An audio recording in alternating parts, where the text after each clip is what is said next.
નમસ્કાર, આપ જોઈ રહ્યા છો સ્પાર્ક ટુડે ન્યૂઝ. સુરતના કોટસફિલ રોડ નજીક નવાપુરા નવી સડક વિસ્તારમાં ભવ્ય કન્યા પૂજનનું આયોજન કરવામાં આવ્યું. છેલ્લા અંદાજિત 16 વર્ષથી સતત ધાર્મિક પરંપરા પ્રમાણે અહીં આ વર્ષે પણ ધામધૂમથી ઉજવણી કરવામાં આવી. ચૈત્ર નવરાત્રિની સાતમ નિમિત્તે વિશેષ કાર્યક્રમ યોજાયો હતો.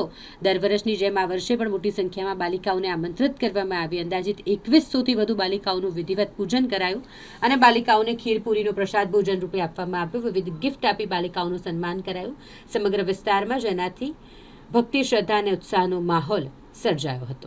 મારું નામ છે રાજેશ રાણા. આજે શું પ્રોગ્રામ તમારા દ્વારા કરવામાં આવ્યો છે અને આ પ્રોગ્રામ કેટલો સમયથી કરો છો અને કઈ જગ્યાએ આ પ્રોગ્રામ તમે કર્યો છો?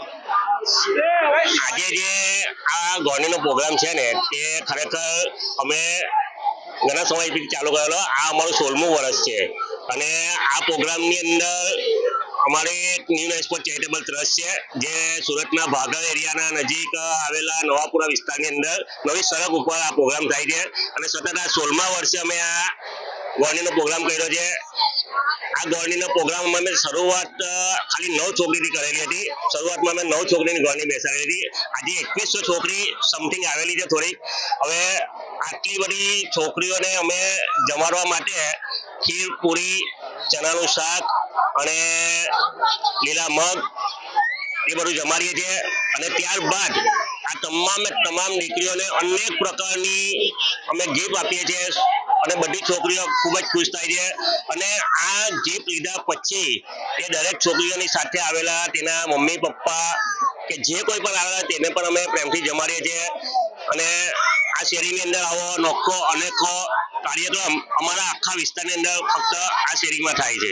શું પ્રેરણાદાયક તમે પ્રેરણા લઈ આ જે આયોજન કરો છો, એ શું પ્રેરણાદાયક લઈને તમે આમાં કેવું છે કે અમારા શેરીના એક મહાન કહીએ એમ કહીએ ચાલે તેવા સ્વર્ગીય રમેશભાઈ માજીવાલા હતા, જે અમારી શેરીના પ્રમુખ હતા.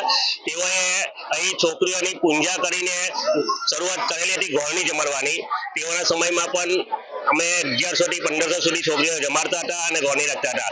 અમારું આયોજન ફક્ત એના માટે કરીએ છીએ કે આ છોકરીઓને પોતે આજે એક વસ્તુ થયેલી છે કે છોકરીઓ લોકોને ગમતી નથી. એમાં કેવું છે કે ભાઈ બધાને એક છોકરો જોઈએ, છોકરાની અપેક્ષા છે. તો આપણા જે નરેન્દ્ર મોદી સાહેબ છે કે કોઈ પણ છે, તે લોકોએ બેટી બચાવો બેટી પઢાઓનું જે અભિયાન કરેલું હતું અને એ પ્રેરણા લઈને અમે દીકરીઓને માતા પિતા વધારે વહાલ કરે.